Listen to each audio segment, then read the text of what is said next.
seorang atlet nasional Jepang menantang seorang tukang pel asal Indonesia untuk berlomba di kolam renang. Ia tertawa saat mengucapkannya. Ia yakin akan menang dengan mudah. Yang tidak ia tahu, pria yang setiap hari membersihkan lantai itu pernah berdiri di podium juara. Dalam hitungan detik, kesombongan berubah menjadi keheningan. Stopwatch berhenti, seluruh ruangan terdiam. Dan sejak hari itu, bukan hanya perlombaan yang berubah, hidup mereka berdua ikut berubah. Dari hinaan di tepi kolam, menjadi perjalanan yang tak pernah mereka rencanakan. Siapa sangka, sebuah tantangan sederhana akan mempertemukan dua dunia yang berbeda dan mengajarkan bahwa harga diri tidak pernah ditentukan oleh pekerjaan. Pagi itu, udara Tokyo terasa dingin dan lembab. Kabut tipis menempel di kaca gedung olahraga nasional. Di dalam bangunan besar itu, lampu-lampu putih sudah menyala, memantulkan cahaya ke permukaan kolam yang tenang.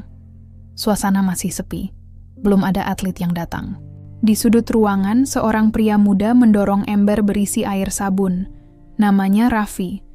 Ia mengenakan seragam kerja biru tua dengan kartu identitas kecil di dada. Tangannya memegang gagang pel dengan gerakan teratur. Ia datang paling awal setiap hari dan hampir selalu pulang paling akhir. Raffi bekerja sebagai petugas kebersihan di kompleks kolam renang milik pemerintah Jepang. Tugasnya sederhana, membersihkan lantai, mengeringkan pinggir kolam, memastikan tidak ada genangan air yang membahayakan. Ia melakukannya tanpa banyak bicara. Rekan kerjanya jarang melihatnya mengeluh. Setiap pagi ia memulai dari lintasan paling ujung. Ia mengecek kamar mandi, ruang ganti, lalu kembali ke tepi kolam utama. Bau klorin sudah menjadi bagian dari kesehariannya. Sepatu karetnya sering basah, tapi ia tidak pernah mempermasalahkan hal itu. Di tempat itu, Raffi lebih sering menunduk daripada berbicara. Para atlet nasional Jepang berlatih hampir setiap hari. Tubuh mereka kuat, gerakan mereka cepat, dan suara peluit pelatih sering memecah keheningan. Raffi hanya berdiri di pinggir, memastikan lantai tetap aman. Bagi banyak orang, ia hanya bagian dari latar belakang. Tidak ada yang tahu bahwa sebelum datang ke Jepang, Raffi pernah berdiri di sisi lain kolam. Di Indonesia, ia dikenal sebagai perenang muda berbakat. Ia beberapa kali menjuarai kejuaraan daerah dan sempat dipanggil untuk pelatnas. Hidupnya dulu berisi jadwal latihan, target waktu, dan kompetisi. Semua berubah ketika cedera bahu kanan menghentikan kariernya. Operasi membutuhkan biaya besar. Keluarganya tidak mampu menanggungnya. Raffi mencoba bertahan, tetapi performanya menurun. Kesempatan perlahan hilang. Pada akhirnya, ia memilih bekerja di luar negeri untuk membantu orang tua dan adik-adiknya. Keputusan itu tidak mudah. Ia meninggalkan kolam, teman latihan, dan mimpinya sendiri. Namun ia tidak pernah menyalahkan keadaan. Ia hanya mengganti tujuan. Jika dulu ia berenang untuk menang, sekarang ia bekerja untuk keluarga. Di sela pekerjaannya, Raffi kadang berhenti sejenak dan menatap air kolam. Bukan dengan penyesalan, melainkan dengan tenang. Ia tahu hidupnya berbeda, tetapi ia tidak merasa kalah. Baginya, harga diri tidak ditentukan oleh jabatan. Suara pintu otomatis terbuka memecah lamunannya. Beberapa atlet mulai masuk sambil bercanda. Raffi kembali fokus pada lantai yang masih basah. Ia menepi agar mereka bisa lewat. Hari itu terlihat seperti hari biasa. Namun tanpa ia sadari, pertemuan kecil yang akan terjadi sebentar lagi akan mengubah caranya memandang masa lalu dan membuka jalan yang tidak pernah ia rencanakan sebelumnya. Sebelum bekerja di Jepang, hidup Raffi berputar di sekitar kolam renang. Sejak sekolah dasar, ia sudah terbiasa bangun sebelum subuh untuk latihan. Ayahnya mengantar dengan sepeda motor tua, menunggu di tribun sampai latihan selesai. Ibunya menyiapkan bekal sederhana agar ia tidak kelelahan di sekolah. Raffi bukan anak yang langsung berbakat.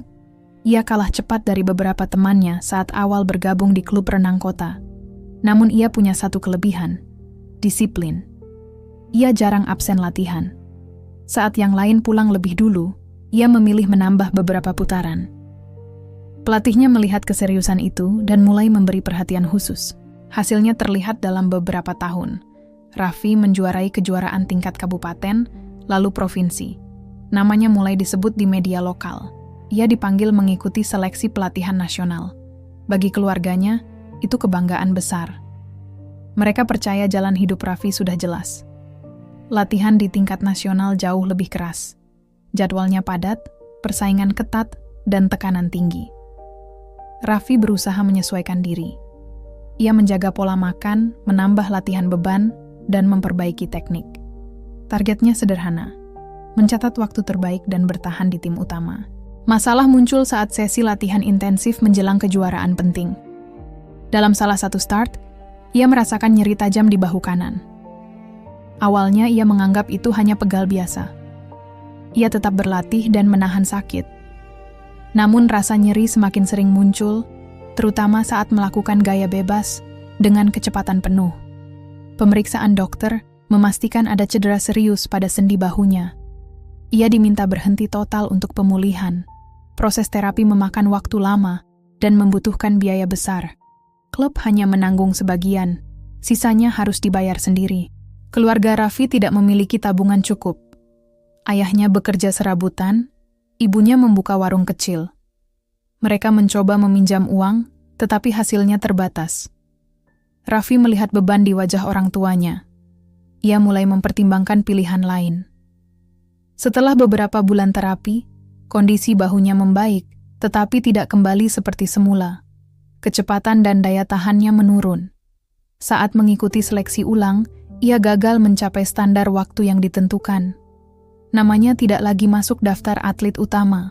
Keputusan itu memukul mentalnya. Selama bertahun-tahun ia mengatur hidup untuk renang. Ketika kesempatan hilang, ia merasa kosong. Beberapa teman menyarankan mencoba lagi tahun berikutnya, tetapi biaya latihan dan terapi tetap menjadi masalah. Di saat yang sama, kebutuhan keluarga semakin besar. Adiknya akan masuk sekolah menengah, dan biaya pendidikan tidak sedikit. Raffi tidak ingin menjadi beban. Ia mulai mencari pekerjaan. Pilihan menjadi tenaga kerja di luar negeri muncul dari seorang kenalan. Tanpa banyak bicara, Raffi mendaftar. Prosesnya panjang, mulai dari pelatihan bahasa hingga administrasi. Saat akhirnya ia diterima bekerja di Jepang sebagai petugas kebersihan fasilitas olahraga, ia tidak merayakan apapun. Ia hanya memberitahu orang tuanya bahwa ia akan berangkat. Kepergiannya bukan karena menyerah pada mimpi, tetapi karena memilih tanggung jawab. Ia menutup lembaran sebagai atlet tanpa upacara perpisahan. Medali dan piagam ia simpan dalam kotak di rumah. Sejak itu, hidupnya berubah arah. Kolam yang dulu menjadi tempat mengejar prestasi kini hanya menjadi bagian dari pekerjaan. Pagi itu suasana kolam renang mulai ramai. Para atlet nasional Jepang datang sesuai jadwal latihan. Mereka berjalan cepat menuju ruang ganti sambil bercanda. Suara langkah dan tawa memenuhi ruangan yang sebelumnya tenang. Raffi sudah lebih dulu menyelesaikan sebagian pekerjaannya. Lantai di sekitar lintasan utama baru saja ia pel dan masih sedikit basah. Ia menepi saat rombongan atlet perempuan lewat. Seragam latihan mereka berwarna merah dengan lambang bendera kecil di dada. Di antara mereka ada Aiko, perenang andalan tim. Namanya sering muncul di media olahraga Jepang. Ia dikenal cepat, disiplin, dan percaya diri. Aiko berjalan paling depan. Tatapannya sekilas berhenti pada Raffi yang sedang memeras kain pel. Ia memperlambat langkah, lalu berdiri tepat di depannya. Teman-temannya ikut berhenti. Beberapa terlihat penasaran. "Kamu yang setiap hari bersihkan kolam ini, kan?" tanya Aiko dalam bahasa Inggris yang jelas meski beraksen. Raffi mengangguk singkat. "Ya." Aiko menatapnya dari atas sampai bawah. Ekspresinya menunjukkan rasa ingin tahu yang bercampur meremehkan. "Kamu kelihatan kuat, tapi cuma jadi tukang pel?" katanya sambil tersenyum tipis. Beberapa temannya tertawa kecil. Raffi tetap tenang. Ia tidak menjawab dan kembali menggeser pel ke sisi lain. Aiko belum selesai. "Kalau berani, lawan aku di kolam ini. Jangan cuma berdiri di pinggir." Ucapnya dengan suara lebih keras agar didengar yang lain. Tawa kali ini lebih jelas terdengar. Beberapa atlet laki-laki yang baru masuk ikut menoleh. Situasi berubah menjadi tontonan kecil sebelum latihan dimulai. Raffi menghentikan gerakannya. Ia berdiri tegak dan menatap Aiko tanpa emosi. Wajahnya datar, tidak menunjukkan tersinggung atau marah. Ia memilih kata-katanya dengan hati-hati. "Saya di sini untuk bekerja," jawabnya singkat. Aiko mengangkat alis. "Takut?" tanyanya cepat. Raffi menggeleng pelan. "Bukan. Saya tidak punya alasan untuk berlomba." Jawaban itu tidak memuaskan Aiko. Ia terbiasa menghadapi lawan yang terpancing provokasi. Sikap Raffi yang tenang justru membuatnya kesal. Ia merasa diabaikan. "Kamu tahu siapa aku?" tanya Aiko lagi. Raffi menjawab tanpa nada menantang. "Atlet nasional. Semua orang di sini tahu." "Kalau begitu, buktikan kamu bukan cuma petugas kebersihan," lanjutnya. Beberapa detik hening. Raffi bisa saja menolak dan mengakhiri percakapan. Namun kalimat terakhir Aiko menyentuh sesuatu dalam dirinya. Bukan karena gengsi, tetapi karena harga diri. Ia menatap permukaan kolam yang berkilau di bawah lampu. Ingatan tentang masa lalunya muncul cepat, lalu hilang lagi. Ia kembali fokus pada situasi di depan mata. "Kalau hanya untuk berenang, saya bisa," katanya akhirnya. Suasana langsung berubah. Tawa berhenti. Beberapa atlet saling pandang. Mereka tidak menyangka jawaban itu. Aiko tersenyum puas. "Besok pagi, sebelum latihan tim, kita lihat seberapa cepat kamu." Pelatih yang berdiri tidak jauh dari sana memperhatikan tanpa ikut campur. Ia menganggap itu sekadar tantangan spontan yang tidak serius. Raffi mengangguk sekali. "Baik." Aiko berbalik menuju ruang ganti. Teman-temannya mengikuti dengan bisik-bisik yang semakin ramai. Raffi kembali pada pekerjaannya seolah tidak terjadi apa-apa. Namun pagi itu tidak lagi terasa biasa. Tantangan singkat di tepi kolam telah membuka sesuatu yang selama ini ia simpan rapat. Seharian setelah menerima tantangan itu, Raffi bekerja seperti biasa. Ia membersihkan ruang ganti, mengecek kamar mandi, lalu kembali ke area kolam utama. Namun pikirannya tidak sepenuhnya tenang. Kalimat Aiko terus teringat. Bukan karena hinaan, tetapi karena ia sadar sudah lama tidak menguji kemampuannya sendiri. Sore hari latihan tim berlangsung normal. Aiko berenang dengan serius seolah tidak terjadi apa-apa. Beberapa atlet sempat melirik Raffi sambil berbisik. Kabar tentang tantangan pagi tadi sudah menyebar. Raffi memilih tidak menanggapi. Ia menyelesaikan tugas hingga gedung mulai sepi. Malam tiba. Lampu utama dimatikan, menyisakan penerangan redup di beberapa sudut. Petugas keamanan melakukan pengecekan rutin lalu kembali ke pos depan. Raffi masih berada di ruang penyimpanan alat kebersihan. Ia duduk sebentar, menatap tas lamanya yang jarang dibuka. Setelah memastikan tidak ada pekerjaan tersisa, ia mengambil tas itu dan berjalan ke kamar kecil yang disediakan untuk pekerja. Dari dalam tas, ia mengeluarkan kacamata renang biru tua. Karetnya sudah sedikit longgar, tetapi masih layak pakai. Benda itu satu-satunya pengingat masa lalunya sebagai atlet. Raffi berdiri beberapa saat, menimbang keputusan. Ia tahu tubuhnya tidak lagi sekuat dulu. Cedera bahu kanannya pernah membuatnya berhenti total. Ia tidak ingin gegabah. Namun ia juga tidak ingin masuk ke kolam besok pagi tanpa persiapan. Sekitar pukul 11 malam, ia kembali ke area kolam. Gedung hampir sepenuhnya kosong. Suasana sunyi. Permukaan air terlihat tenang di bawah cahaya lampu darurat. Ia meletakkan tas di bangku, melepas sepatu, lalu mengenakan kacamata renang.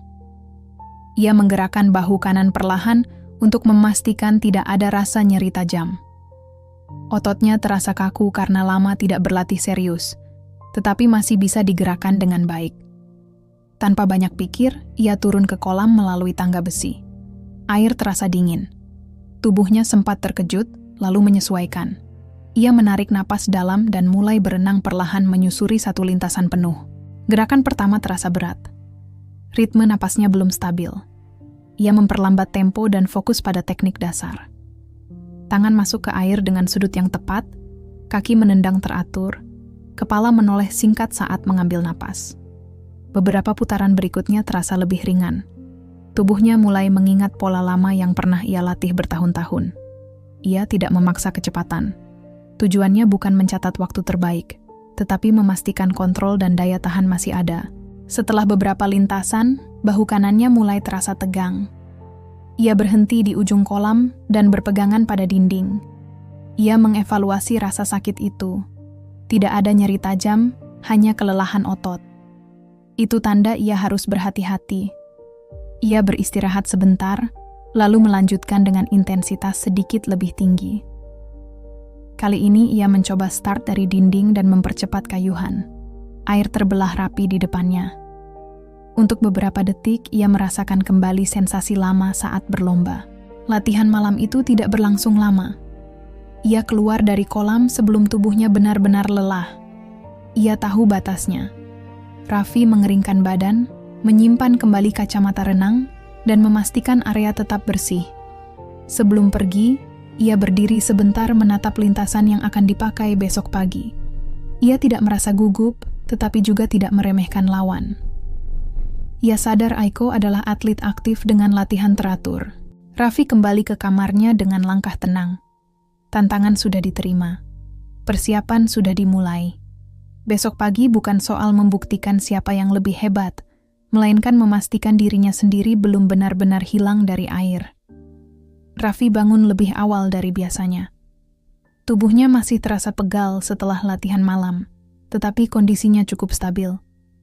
Ia melakukan peregangan ringan di kamar sempitnya untuk memastikan bahu kanannya siap bergerak penuh. Setelah itu ia mengenakan pakaian kerja seperti biasa dan berjalan menuju gedung olahraga. Langit Tokyo masih gelap saat ia tiba. Lampu kolam sudah menyala. Udara di dalam gedung terasa lebih dingin dari biasanya. Ia menaruh tas kecil berisi kacamata renang di loker pekerja, lalu menyelesaikan pekerjaan rutin dengan cepat. Pagi itu ia tidak ingin ada tugas tertunda. Sekitar beberapa menit sebelum jadwal latihan resmi dimulai, suara langkah terdengar dari lorong. Aiko datang bersama beberapa rekan setimnya. Mereka terlihat segar dan penuh percaya diri. Pelatih berdiri tidak jauh dari tepi kolam, memegang stopwatch. Ekspresinya datar, seolah menganggap ini sekadar latihan tambahan. Aiko mendekati Raffi. "Kamu datang juga," katanya singkat. Raffi mengangguk. "Saya sudah siap." Tanpa banyak percakapan, mereka bersiap di lintasan berbeda. Beberapa atlet lain berdiri di sisi kolam untuk menonton. Suasana tidak seramai kompetisi resmi, tetapi cukup tegang. Tidak ada yang benar-benar tahu kemampuan Raffi. Raffi melepas seragam kerjanya dan menyisakan pakaian renang sederhana yang ia kenakan dari dalam. Ia memasang kacamata biru tuanya dengan tenang. Sementara itu, Aiko melakukan pemanasan cepat dengan gerakan yang terlatih. Pelatih mengangkat tangan. "Satu lintasan penuh, gaya bebas," katanya tegas. Raffi berdiri di posisi start di tepi kolam. Ia menunduk sedikit, menarik napas dalam, dan memusatkan perhatian pada garis hitam di dasar kolam. Ia tidak memikirkan penonton atau hasil akhir. Fokusnya hanya pada teknik dan ritme. Peluit berbunyi. Keduanya melompat hampir bersamaan. Percikan air memecah keheningan pagi. Beberapa detik pertama berlangsung cepat. Aiko langsung mengambil tempo tinggi. Kayuhannya kuat dan agresif. Raffi tidak terpancing. Ia menjaga ritme stabil, memastikan setiap gerakan efisien. Tangan masuk ke air dengan sudut tepat. Dorongan kaki konsisten, dan napas teratur setiap beberapa kayuhan. Di pertengahan lintasan, jarak mereka mulai terlihat. Beberapa penonton terdiam. Gerakan Raffi terlihat bersih dan terkendali. Ia tidak menunjukkan tanda panik atau terburu-buru. Aiko meningkatkan kecepatan, berusaha menutup jarak. Wajahnya mulai tegang. Sementara itu, Raffi tetap fokus pada garis finish di dinding kolam. Bahunya terasa berat, tetapi masih dalam batas aman. Beberapa meter terakhir menjadi penentuan. Suara air semakin keras. Pelatih memperhatikan stopwatch dengan serius. Raffi menyentuh dinding lebih dulu. Suasana langsung hening. Tidak ada sorakan. Hanya suara napas berat yang terdengar jelas. Beberapa atlet saling pandang, mencoba memastikan apa yang baru saja terjadi. Beberapa detik kemudian Aiko menyentuh dinding. Ia segera berdiri dan menatap ke arah pelatih. Stopwatch di tangan pelatih menunjukkan waktu yang membuatnya terdiam sesaat. Raffi melepaskan kacamata dan menepi tanpa ekspresi berlebihan. Ia tidak mengangkat tangan atau menunjukkan kemenangan. Ia hanya mengatur napas dan menunggu situasi tenang. Aiko masih berdiri di dalam air. Wajahnya menunjukkan campuran terkejut dan tidak percaya. Tantangan yang ia anggap mudah ternyata berakhir di luar perkiraannya. Pagi itu, sebelum matahari benar-benar terbit, pandangan semua orang terhadap Raffi mulai berubah. Beberapa detik setelah Raffi menyentuh dinding kolam, suasana tetap sunyi. Pelatih menatap stopwatch di tangannya lebih lama dari biasanya. Angka yang tercatat bukan waktu sembarangan. Itu mendekati standar atlet nasional aktif. Para atlet yang menonton mulai berbisik. Tidak ada yang menyangka hasilnya seperti itu. Mereka mengenal Aiko sebagai perenang tercepat di tim perempuan. Ia jarang kalah. Bahkan saat latihan internal. Aiko naik ke tepi kolam dengan napas masih berat. Air menetes dari rambutnya. Ia tidak langsung berbicara. Tatapannya tertuju pada Raffi yang sudah berdiri di sisi lain, mengeringkan wajah dengan handuk sederhana. Pelatih akhirnya bersuara. "Waktumu sangat baik," katanya kepada Raffi dengan nada serius. Raffi menunduk singkat. "Terima kasih." Jawaban itu terdengar biasa, tetapi justru membuat beberapa orang semakin penasaran. Tidak ada penjelasan, tidak ada pembelaan diri, dan tidak ada kebanggaan berlebihan. Aiko berjalan mendekat. Wajahnya tidak lagi menunjukkan sikap meremehkan seperti kemarin. Ia terlihat berusaha menerima kenyataan. "Kamu pernah dilatih secara profesional?" tanyanya langsung. Raffi tidak menghindar. "Dulu, di Indonesia." Penjelasan singkat itu cukup untuk membuat suasana berubah. Beberapa atlet saling bertukar pandang. Potongan informasi mulai tersusun. Mereka menyadari Raffi bukan orang biasa. Pelatih mendekat dan memandang Raffi lebih teliti. "Kenapa kamu tidak melanjutkan karier?" tanyanya. "Ada cedera," jawab Raffi tenang. "Dan keadaan keluarga." Ia tidak menjelaskan panjang lebar. Baginya, masa lalu tidak perlu diumumkan. Yang penting adalah tanggung jawab yang ia jalani sekarang. Aiko terdiam mendengar jawaban itu. Rasa malu muncul perlahan. Ia teringat kalimatnya sehari sebelumnya. Ia merasa telah menilai seseorang hanya dari seragam kerja dan posisi. "Aku minta maaf," katanya akhirnya. Cukup pelan tetapi jelas terdengar. "Aku tidak tahu." Raffi menatapnya tanpa emosi negatif. "Tidak masalah, saya juga tidak pernah bercerita." Jawaban itu membuat Aiko semakin sulit berbicara. Ia terbiasa menghadapi rival yang membalas provokasi dengan sikap keras. Namun Raffi tidak menunjukkan keinginan untuk mempermalukannya. Latihan tim tetap dilanjutkan sesuai jadwal. Aiko kembali ke lintasan dengan pikiran yang belum sepenuhnya tenang. Beberapa kali ia melirik ke arah Raffi yang sudah kembali mengenakan seragam kerja dan mulai mengepel lantai seperti biasa. Kontras itu terlihat jelas. Beberapa menit lalu ia mengalahkan atlet nasional, dan sekarang ia kembali menjadi petugas kebersihan tanpa perubahan sikap. Pelatih menghampiri Raffi sekali lagi saat sesi istirahat. "Kalau kamu mau, saya bisa membantu mencarikan kesempatan uji kemampuan resmi," katanya. Raffi menggeleng halus. "Terima kasih, Sensei. Untuk sekarang saya bekerja saja." Ia tidak menolak dengan kasar, tetapi juga tidak membuka harapan baru. Keputusannya terlihat matang. Pagi itu menjadi titik balik bagi Aiko. Kekalahan tersebut bukan hanya soal waktu di stopwatch.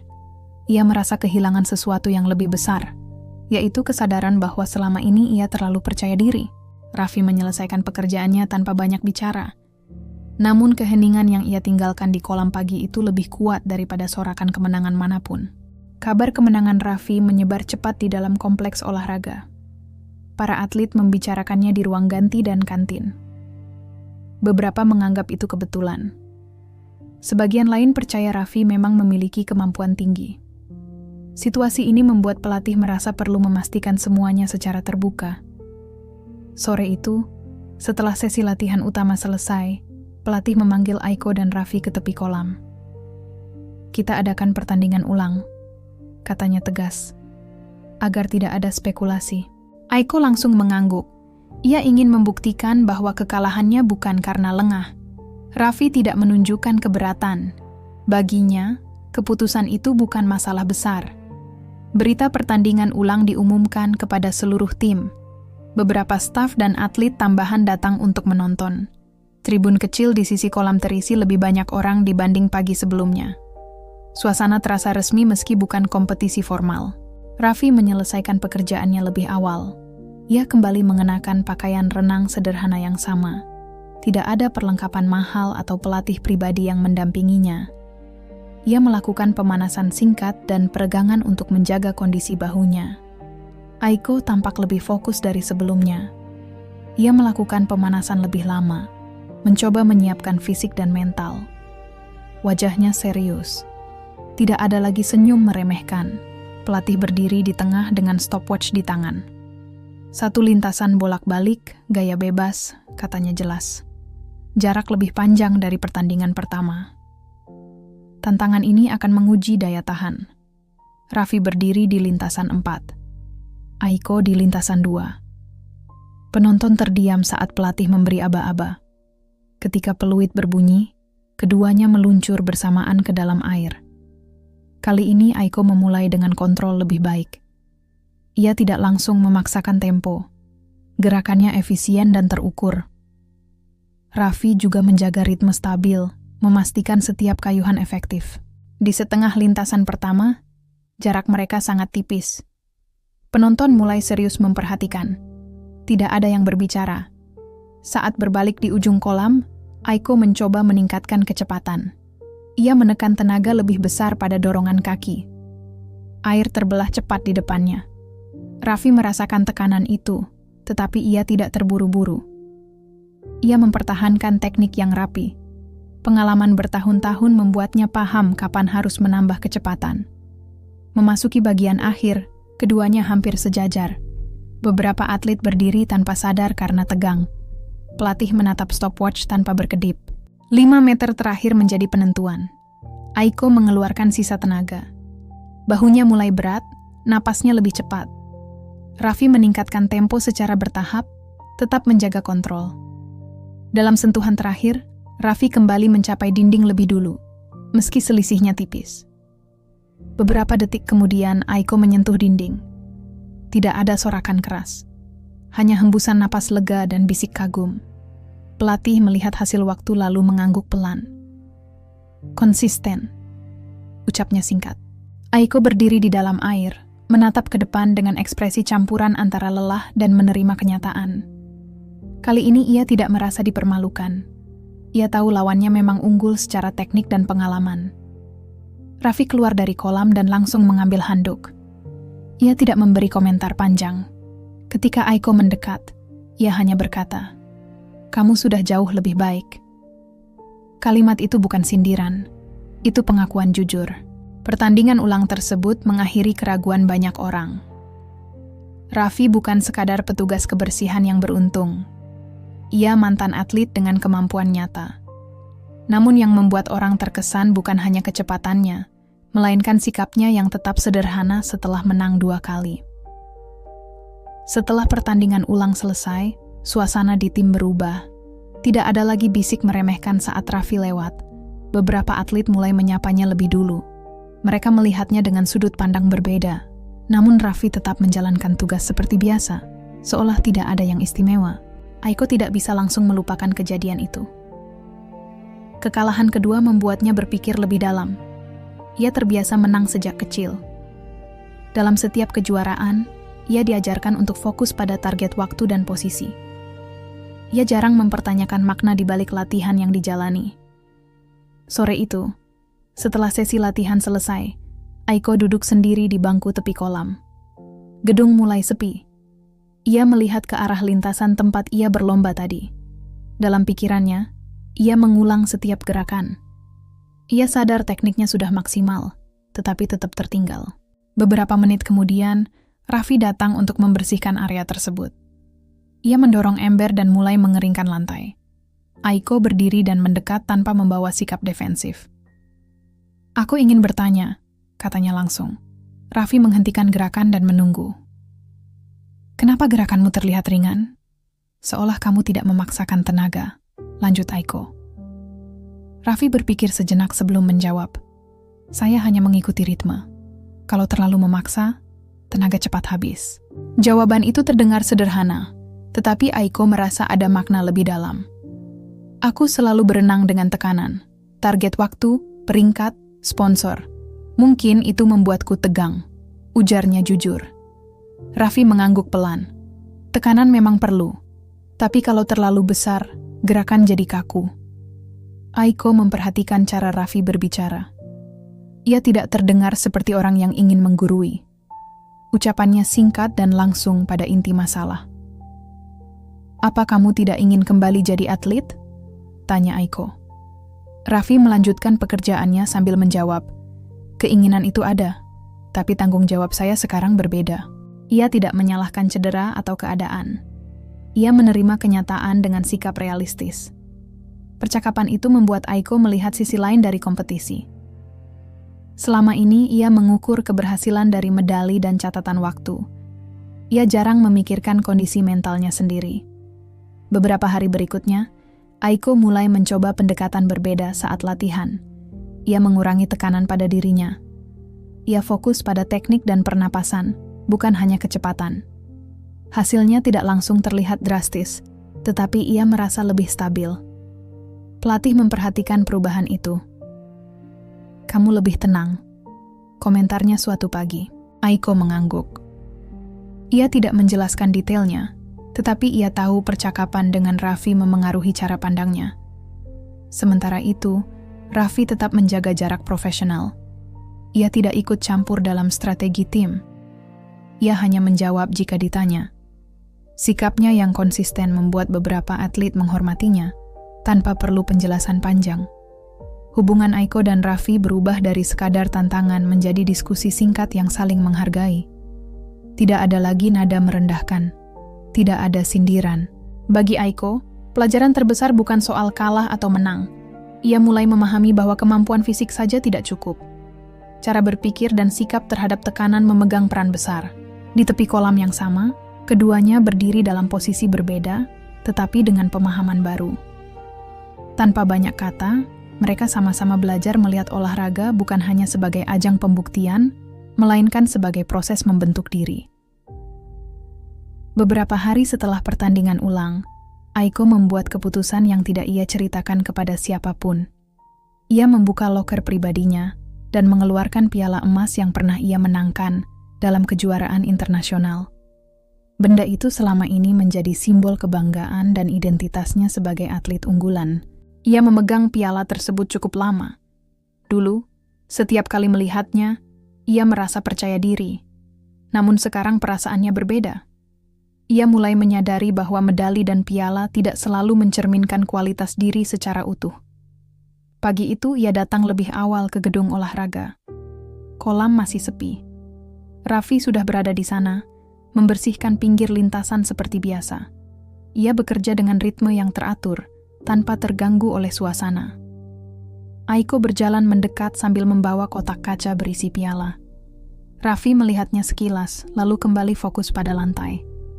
Aku ingin bicara sebentar, kata Aiko. Raffi menghentikan gerakan dan berdiri tegak. Silakan. Aiko membuka kotak kaca dan mengeluarkan piala itu. Cahaya lampu memantul di permukaannya. Ini piala kejuaraan terbesar yang pernah aku menangkan, katanya. Raffi mengangguk singkat sebagai tanda mengerti. Aku ingin kamu menerimanya, lanjut Aiko tanpa ragu. Raffi tampak terkejut, tetapi ekspresinya tetap terkendali. Untuk apa? Tanyanya tenang. Karena kamu mengalahkanku. Bukan sekali, tapi 2 kali. Kamu membuktikan bahwa kemampuan tidak selalu terlihat dari status. Aku merasa piala ini lebih pantas kamu pegang. Ucapan itu disampaikan tanpa nada dramatis. Aiko berbicara serius. Ia tidak sedang bercanda atau mencari perhatian. Raffi memandang piala tersebut beberapa detik. Ia bisa saja menerimanya dan menganggap itu bentuk penghargaan. Namun ia memahami maknanya berbeda. Saya tidak bisa menerimanya, jawabnya tegas tetapi sopan. Aiko mengerutkan dahi. Kenapa? Karena itu hasil kerja kerasmu. Kamu mendapatkannya lewat proses panjang. Saya tidak ikut dalam perjuangan itu. Aiko mencoba membalas. Tapi kamu mengajarkanku sesuatu yang lebih penting dari kemenangan. Raffi menggeleng perlahan. Saya tidak mengajar, saya hanya berenang. Jawaban itu membuat Aiko terdiam. Ia menyadari Raffi tidak melihat dirinya sebagai pahlawan atau mentor. Ia hanya menjalani apa yang menjadi tanggung jawabnya. Kalau begitu, anggap ini sebagai tanda terima kasih, kata Aiko lagi. Raffi tetap konsisten. Terima kasih sudah menghargai saya, tapi simpanlah piala itu. Itu bagian dari perjalananmu. Nada suaranya tidak meninggi dan tidak merendahkan. Ia menolak tanpa membuat lawan bicara merasa dipatahkan. Beberapa detik hening, Aiko menatap piala di tangannya. Ia merasa campuran antara lega dan malu. Ia datang dengan niat tulus, tetapi baru memahami alasan di balik penolakan itu. Maaf karena dulu aku meremehkanmu, ucapnya akhirnya. Saya sudah melupakannya, jawab Raffi singkat. Percakapan tersebut sederhana, tetapi berdampak besar bagi Aiko. Ia menyadari bahwa penghormatan tidak selalu diwujudkan dengan memberi sesuatu. Terkadang sikap menerima kenyataan dan mengakui kesalahan sudah cukup. Aiko menutup kembali kotak piala dan membawanya pergi. Raffi kembali mengepel lantai tanpa perubahan sikap. Ia tidak merasa lebih tinggi atau lebih rendah. Pagi itu tidak ada pertandingan, tidak ada stopwatch, dan tidak ada penonton. Namun keputusan Raffi menolak piala menjadi pelajaran yang jauh lebih kuat daripada 2 kemenangan sebelumnya. Setelah percakapan tentang piala itu, perubahan pada Aiko semakin terlihat. Ia tetap berlatih sesuai jadwal, tetapi caranya menjalani latihan tidak lagi sama. Ia tidak lagi memulai sesi dengan tekanan berlebihan. Fokusnya bergeser pada teknik dan konsistensi. Pelatih menyadari perbedaan tersebut. Dalam beberapa sesi uji waktu, catatan Aiko memang tidak selalu lebih cepat dari sebelumnya, tetapi gerakannya lebih stabil. Ia jarang kehilangan ritme di pertengahan lintasan. Wajahnya juga tidak lagi tegang setiap kali keluar dari kolam. Suatu sore, setelah latihan selesai, pelatih memanggilnya ke ruang diskusi kecil di dekat kantor administrasi. Kamu terlihat berubah, katanya langsung. Apa yang terjadi? Aiko tidak menjelaskan detail tentang percakapannya dengan Raffi. Ia hanya menjawab, saya mulai memahami bahwa saya terlalu keras pada diri sendiri. Pelatih mengangguk pelan. Ambisi itu penting, tapi kalau tidak seimbang bisa merusak. Kalimat itu menguatkan keyakinan Aiko bahwa ia sedang berada di jalur yang tepat. Beberapa hari kemudian, ia mengambil keputusan besar. Ia mengajukan permohonan untuk mengurangi partisipasi dalam kompetisi internasional berikutnya. Ia ingin fokus pada pembinaan atlet junior di klub yang sama. Keputusan tersebut mengejutkan beberapa rekan setimnya. Mereka menganggap Aiko masih berada di puncak performa. Namun ia tidak ragu. Ia merasa telah cukup membuktikan diri dalam kompetisi. Sekarang ia ingin membagikan pengalaman kepada perenang muda. Di sisi lain, Raffi tetap menjalankan tugas kebersihan tanpa perubahan posisi. Ia tidak mencari perhatian atau mencoba mendekatkan diri pada manajemen tim. Hubungannya dengan Aiko sebatas percakapan singkat di sela-sela pekerjaan. Suatu pagi, Aiko melihat sekelompok anak kecil berlatih di kolam bagian belakang. Mereka masih belajar teknik dasar dan sering melakukan kesalahan. Pelatih junior terlihat kewalahan mengatur mereka. Aiko menghampiri dan menawarkan bantuan. Ia turun langsung ke tepi kolam, memberi instruksi dengan sabar. Anak-anak itu terlihat lebih nyaman mendengarnya. Ia tidak lagi berbicara seperti atlet yang mengejar waktu, melainkan seperti pembimbing yang ingin melihat perkembangan. Raffi memperhatikan dari kejauhan sambil membersihkan area sekitar. Ia melihat perubahan sikap Aiko dengan jelas. Tidak ada lagi nada tinggi atau ekspresi frustrasi berlebihan.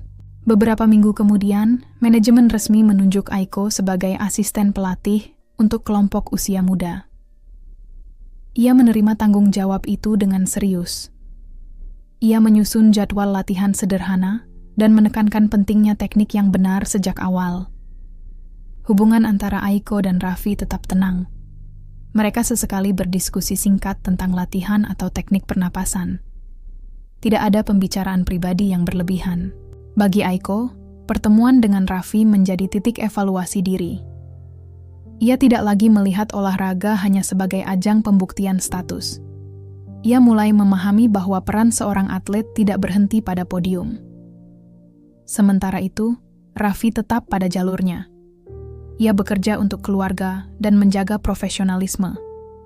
Ia tidak tahu sejauh mana pengaruhnya terhadap keputusan Aiko. Yang ia lakukan hanya bersikap konsisten. Di gedung olahraga itu, dua orang dengan latar belakang berbeda berjalan pada arah yang kini lebih jelas.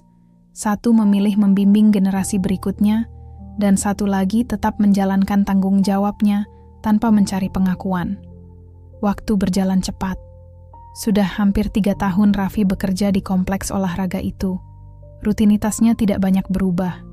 Ia datang paling pagi, menyelesaikan tugas, lalu kembali ke kamar kecil yang disediakan untuk pekerja. Ia jarang mengambil cuti kecuali untuk keperluan administrasi. Suatu siang, ia dipanggil ke kantor pengelola fasilitas. Kontrak kerjanya akan segera berakhir. Pihak manajemen menawarkan perpanjangan karena kinerjanya dinilai baik dan tidak pernah bermasalah.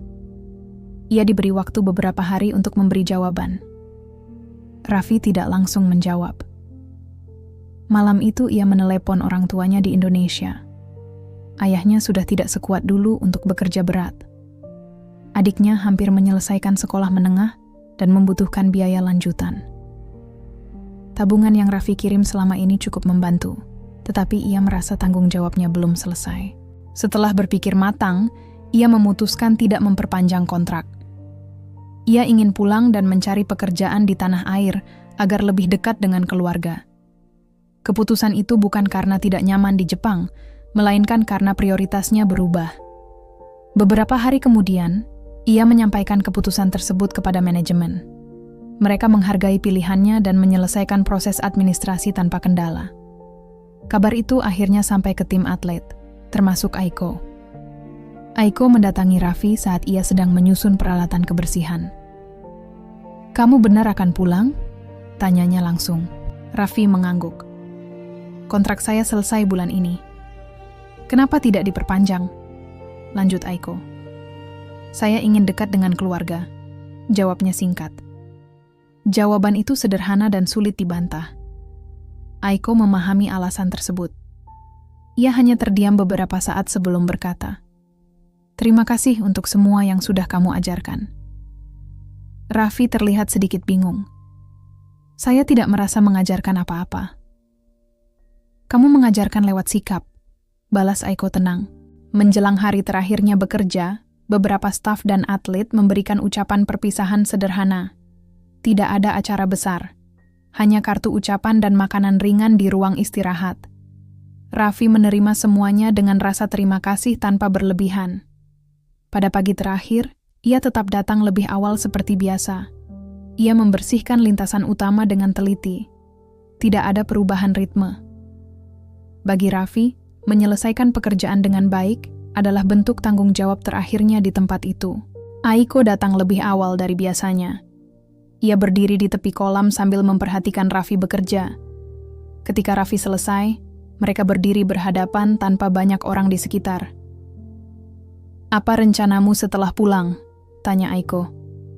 "Saya akan cari pekerjaan. Mungkin tetap di bidang olahraga kalau ada kesempatan," jawabnya. Aiko mengangguk. Ia terlihat ingin mengatakan sesuatu, tetapi menahan diri. "Semoga berhasil," ucapnya akhirnya. "Terima kasih," jawab Raffi. Tidak ada janji untuk bertemu lagi. Tidak ada percakapan panjang. Mereka hanya saling memahami bahwa pertemuan mereka di tempat itu sudah selesai. Siang hari, Raffi membawa koper sederhana menuju pintu keluar gedung olahraga. Beberapa staf melambaikan tangan. Aiko berdiri di dekat pintu masuk kolam, memperhatikan dari jauh. Langkah Raffi tidak terburu-buru. Ia meninggalkan gedung itu dengan cara yang sama seperti saat pertama datang, tenang dan tanpa menarik perhatian. Perpisahan itu singkat, tetapi meninggalkan kesan yang kuat bagi mereka yang menyaksikannya. 3 tahun berlalu sejak Raffi meninggalkan Jepang. Gedung olahraga nasional tetap beroperasi seperti biasa. Generasi atlet datang dan pergi. Namun bagi Aiko, ada satu hal yang tidak sepenuhnya berubah. Ia masih mengingat percakapan singkat di tepi kolam dan sikap tenang seseorang yang pernah mengalahkannya tanpa merendahkan. Setelah Raffi pulang, Aiko semakin fokus melatih atlet usia muda. Ia jarang mengikuti kejuaraan besar. Keputusannya sempat dipertanyakan oleh beberapa pihak, tetapi hasil kerja kerasnya mulai terlihat. Anak-anak yang ia latih menunjukkan perkembangan baik dan lebih percaya diri. Meski demikian, di sela kesibukan, pikirannya kadang kembali pada Raffi. Ia bertanya dalam hati apakah lelaki itu tetap berada di dunia olahraga atau memilih jalur lain. Ia tidak pernah meminta nomor pribadi atau alamat lengkap. Saat itu ia menganggap pertemuan mereka sudah selesai. Suatu sore setelah latihan, Aiko duduk sendirian di tribun kecil. Ia melihat anak-anak didiknya bercanda di kolam dangkal. Ekspresi mereka mengingatkannya pada alasan awal ia mencintai renang sebelum ambisi dan tekanan datang. Di momen itu, ia menyadari satu hal. Ia ingin melihat langsung bagaimana kehidupan Raffi setelah kembali ke negaranya. Keinginan itu bukan sekadar rasa penasaran. Ia merasa ada bagian dari proses belajarnya yang belum lengkap tanpa memahami latar belakang Raffi. Keputusan itu tidak diambil dengan terburu-buru. Selama beberapa minggu, ia mencari informasi melalui manajemen lama dan beberapa staf. Ia akhirnya mendapatkan alamat desa tempat Raffi tinggal dari dokumen administrasi lama yang masih tersimpan. Setelah memastikan jadwal latihannya bisa diatur oleh asisten pelatih lain, Aiko mengajukan cuti panjang. Ia membeli tiket penerbangan menuju Indonesia. Beberapa rekannya terkejut mendengar rencana tersebut, tetapi ia tidak menjelaskan detailnya. Perjalanan panjang membawanya ke kota besar terlebih dahulu, lalu dilanjutkan dengan perjalanan darat ke daerah yang lebih tenang. Sepanjang perjalanan, ia melihat pemandangan berbeda dari yang biasa ia temui di Tokyo. Jalanan lebih ramai oleh pedagang kecil, rumah-rumah tidak setinggi gedung di kotanya, dan suasana terasa lebih terbuka. Ia sempat merasa ragu. Ia tidak tahu bagaimana reaksi Raffi jika tiba-tiba ia muncul tanpa pemberitahuan. Namun ia sudah sampai sejauh ini. Ia memilih melanjutkan. Mobil yang ditumpanginya berhenti di depan sebuah rumah sederhana dengan halaman luas. Tidak ada papan nama atau tanda khusus. Ia turun sambil memastikan alamat yang dicatat sesuai. Dari kejauhan, ia melihat seorang pria berdiri di bawah pohon di samping rumah. Posturnya dikenali dengan mudah, meski pakaiannya berbeda dari saat di Jepang. Raffi terlihat lebih santai, mengenakan kemeja sederhana dan celana kerja. Aiko berdiri beberapa langkah dari pagar kecil. Ia menarik napas dan memanggil namanya. Raffi menoleh. Ekspresinya berubah dari biasa menjadi terkejut. Ia tidak menyangka akan melihat wajah yang ia kenal di tempat sejauh itu. Perjalanan panjang Aiko berakhir di halaman rumah sederhana tersebut. Keputusan untuk mencari akhirnya membawanya pada pertemuan yang tidak pernah mereka rencanakan. Raffi berdiri beberapa detik tanpa kata ketika melihat Aiko di depan rumahnya. Ia tidak menyangka perempuan yang pernah menjadi atlet nasional Jepang itu benar-benar datang ke desanya. Setelah memastikan ia tidak salah lihat, Raffi melangkah mendekat. "Aiko?" tanyanya memastikan. Aiko mengangguk. "Aku bilang dulu ingin melihat tempat asalmu." Nada bicaranya tenang. Tidak ada kesan bercanda. Raffi membuka pagar kecil dan mempersilakannya masuk. Rumah itu sederhana, berdinding tembok dengan halaman yang cukup luas. Di sampingnya ada pohon mangga yang memberi teduh. Orang tua Raffi sedang berada di dalam rumah. Ia memperkenalkan Aiko sebagai teman dari Jepang. Ibunya menyambut dengan ramah meski komunikasi terbatas. Aiko berusaha menjelaskan dengan bahasa Inggris sederhana dan beberapa kata yang sudah ia pelajari selama perjalanan. Mereka duduk di beranda. Dari sana terlihat sawah yang membentang tidak jauh dari rumah. Suasana jauh berbeda dari gedung olahraga modern tempat mereka pertama kali bertemu. Tidak ada suara peluit atau gemuruh air kolam. Yang terdengar hanya angin dan aktivitas warga sekitar. "Apa yang kamu lakukan sekarang?" tanya Aiko setelah percakapan awal selesai. "Saya membantu mengelola kolam renang kecil milik kecamatan," jawab Raffi. "Tidak besar, tapi cukup untuk latihan anak-anak sekolah. Aiko terlihat tertarik. Kamu kembali ke dunia renang? Raffi mengangguk. Sebagian, saya juga membantu ayah di kebun, tidak setiap hari di kolam. Ia menjelaskan bahwa setelah pulang, ia sempat bekerja serabutan sebelum mendapat kesempatan membantu menghidupkan fasilitas olahraga sederhana di daerahnya.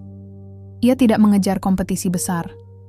Fokusnya mengajarkan dasar renang dan keselamatan air kepada anak-anak. Aiko meminta izin untuk melihat kolam tersebut. Raffi mengantarnya dengan sepeda motor melewati jalan desa. Kolam itu tidak sebesar fasilitas nasional di Tokyo. Lantainya sederhana, tribun hanya beberapa bangku panjang, dan perlengkapannya terbatas. Beberapa anak sedang latihan ketika mereka tiba. Raffi langsung menyapa dan memberi arahan singkat. Anak-anak terlihat menghormatinya. Aiko memperhatikan cara Raffi berbicara. Tidak ada tekanan atau teriakan keras. Ia memberi instruksi jelas dan memperbaiki teknik dengan sabar. Kamu terlihat lebih tenang di sini, kata Aiko saat mereka berdiri di tepi kolam. Saya tidak mengejar apapun selain perkembangan mereka, jawab Raffi. Aiko melihat langsung konteks kehidupan yang membentuk sikap Raffi. Ia memahami bahwa ketenangan yang ia lihat dulu bukan dibuat-buat. Itu hasil dari pengalaman dan pilihan hidup. Sore menjelang ketika mereka kembali ke rumah. Ibunya Raffi menyajikan teh dan makanan sederhana. Percakapan mengalir lebih ringan. Aiko mulai merasa nyaman meski berada jauh dari negaranya. Hari itu membuka pandangan baru bagi Aiko. Ia melihat bahwa kehidupan tidak selalu diukur dari fasilitas besar atau sorotan publik. Di desa kecil itu, ia menemukan alasan mengapa Raffi tidak pernah tergoda kembali ke panggung utama. Kunjungan yang awalnya hanya rasa ingin tahu berubah, menjadi pengalaman yang lebih dalam. Aiko tidak lagi melihat Raffi sebagai mantan lawan, atau sekadar teman lama. Ia mulai memahami nilai yang selama ini hanya ia dengar lewat kata-kata singkat di tepi kolam. Beberapa hari setelah kedatangannya, Aiko belum juga kembali ke Jepang. Ia memperpanjang masa tinggalnya dan membantu Raffi di kolam kecamatan. Setiap pagi mereka berangkat bersama. Raffi memberi instruksi di dalam air, sementara Aiko membantu memperbaiki teknik dasar dari tepi kolam. Anak-anak cepat akrab dengannya. Mereka penasaran dengan asal negaranya dan cara bicaranya yang berbeda. Aiko melayani pertanyaan mereka dengan sabar. Ia mulai merasakan suasana latihan yang jauh dari tekanan kompetisi besar. Tidak ada target waktu ketat. Fokus utama adalah keselamatan dan kepercayaan diri. Suatu sore setelah latihan selesai, mereka duduk di bangku kayu dekat kolam. Matahari mulai turun. Suasana tenang. Aiko memecah keheningan. Aku merasa lebih nyaman di sini dibanding beberapa tahun terakhir di Tokyo, katanya langsung. Raffi menoleh. Karena tidak ada tekanan. Bukan hanya itu, jawab Aiko. Di sini aku melihat hasil latihan secara nyata. Anak-anak yang awalnya takut air sekarang berani berenang. Itu memberi kepuasan yang berbeda. Raffi mengangguk. Ia memahami perasaan itu. Mengajar membuat kita belajar ulang dari dasar, ujarnya. Aiko terdiam sejenak sebelum melanjutkan. Aku tidak datang hanya untuk berkunjung. Aku ingin tahu apakah mungkin aku bisa tinggal lebih lama di sini. Pertanyaan itu membuat Raffi serius. Ia tidak langsung menjawab. Ia mempertimbangkan banyak hal, termasuk perbedaan budaya, bahasa, dan kehidupan.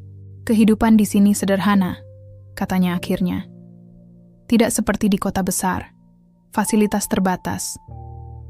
Aku sudah melihatnya, jawab Aiko. Dan aku tidak keberatan. Raffi menatapnya lebih lama. Ia ingin memastikan keputusan itu bukan dorongan sesaat. Bagaimana dengan pekerjaanmu di Jepang? Aku bisa mengatur. Aku sudah melatih asisten yang siap mengambil alih. Aku juga tidak lagi mengejar kompetisi. Jelas Aiko dengan tenang. Percakapan itu tidak berlangsung emosional. Mereka berbicara realistis tentang kemungkinan dan tantangan. Aiko memahami bahwa tinggal di desa berarti beradaptasi dengan kebiasaan baru. Raffi juga menyadari bahwa menerima kehadiran Aiko dalam hidupnya bukan keputusan kecil. Beberapa hari berikutnya, Aiko ikut berinteraksi dengan keluarga Raffi dan warga sekitar. Ia belajar kebiasaan setempat dan mencoba menggunakan bahasa Indonesia sederhana. Warga menyambutnya dengan rasa ingin tahu, tetapi tetap sopan. Perlahan, hubungan antara Raffi dan Aiko berubah dari sekadar teman lama menjadi lebih dekat. Mereka berbagi rencana tentang pengembangan kolam kecamatan agar lebih layak untuk pembinaan atlet muda. Aiko menyarankan program latihan bertahap berdasarkan pengalamannya di Jepang. Suatu malam di beranda rumah, Aiko berbicara langsung. "Aku tidak ingin kembali hanya sebagai tamu. Jika kamu setuju, aku ingin membangun sesuatu di sini bersamamu." Raffi tidak tersenyum lebar atau menunjukkan reaksi berlebihan. Ia menjawab dengan tenang. "Kalau kamu siap menjalani kehidupan sederhana dan bertahap, kita bisa mencoba." Keputusan itu diambil tanpa upacara atau janji besar. Mereka sepakat membangun program pembinaan kecil dengan sumber daya yang ada. Pilihan tersebut bukan didorong oleh ambisi pribadi, melainkan keinginan berbagi pengalaman. Di desa kecil itu, arah hidup keduanya menjadi lebih jelas. Mereka tidak lagi berada di jalur kompetisi internasional, tetapi memilih jalur pembinaan dan pengabdian. Pilihan tersebut sederhana, namun diputuskan dengan pertimbangan matang. Keputusan untuk tinggal di Indonesia bukan sekadar rencana sementara. Setelah berdiskusi dengan keluarga dan mempertimbangkan banyak hal, Aiko benar-benar menetap di desa itu. Ia mengurus izin tinggal, menutup beberapa kontrak kerja di Jepang, dan menyerahkan tanggung jawab tim lamanya kepada pelatih pengganti. Proses adaptasi tidak selalu mudah. Bahasa menjadi tantangan utama.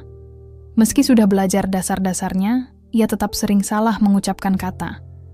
Namun warga desa tidak menertawakan. Mereka justru membantu memperbaiki dengan sabar. Aiko menerima semua itu sebagai bagian dari proses. Bersama Raffi, ia mulai menyusun program pembinaan yang lebih terstruktur di kolam kecamatan.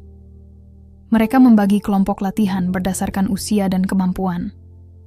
Aiko menerapkan metode pemanasan dan teknik pernapasan yang dulu ia pelajari di tingkat nasional. Raffi menyesuaikannya dengan kondisi fasilitas yang terbatas.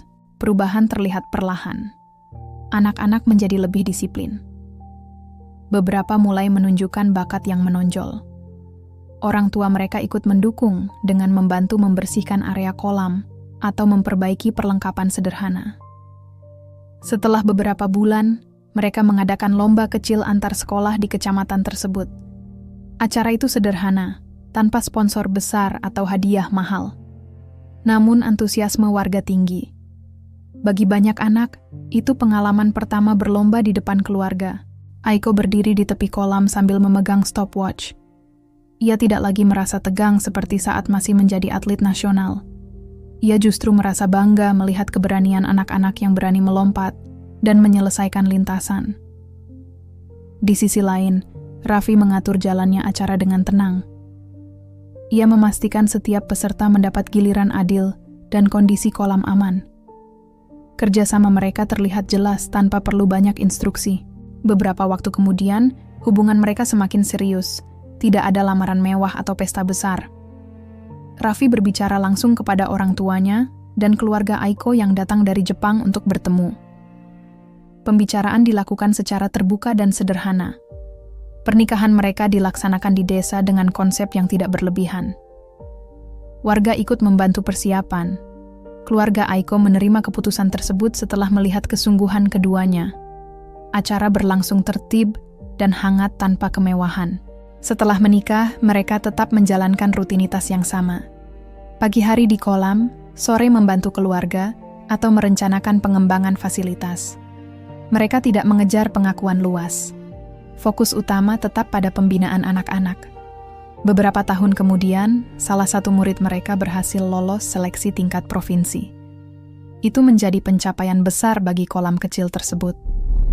Media lokal datang meliput. Saat ditanya tentang kunci keberhasilan, Raffi hanya menjawab singkat. Latihan yang konsisten dan lingkungan yang mendukung. Aiko berdiri di sampingnya tanpa menambahkan banyak komentar. Ia tahu perjalanan mereka dimulai dari sebuah tantangan di tepi kolam di negara lain. Kini arah hidup mereka berbeda dari yang dulu direncanakan, tetapi terasa lebih tepat. Kisah mereka tidak berakhir dengan kemenangan besar di panggung internasional. Akhirnya justru terletak pada pilihan hidup yang stabil dan bermakna. Mereka membuktikan bahwa keberhasilan tidak selalu diukur dari medali, melainkan dari dampak yang diberikan kepada orang lain. Di kolam sederhana itu, mereka menemukan jalan yang dipilih bersama dan tidak lagi mempertanyakan keputusan tersebut.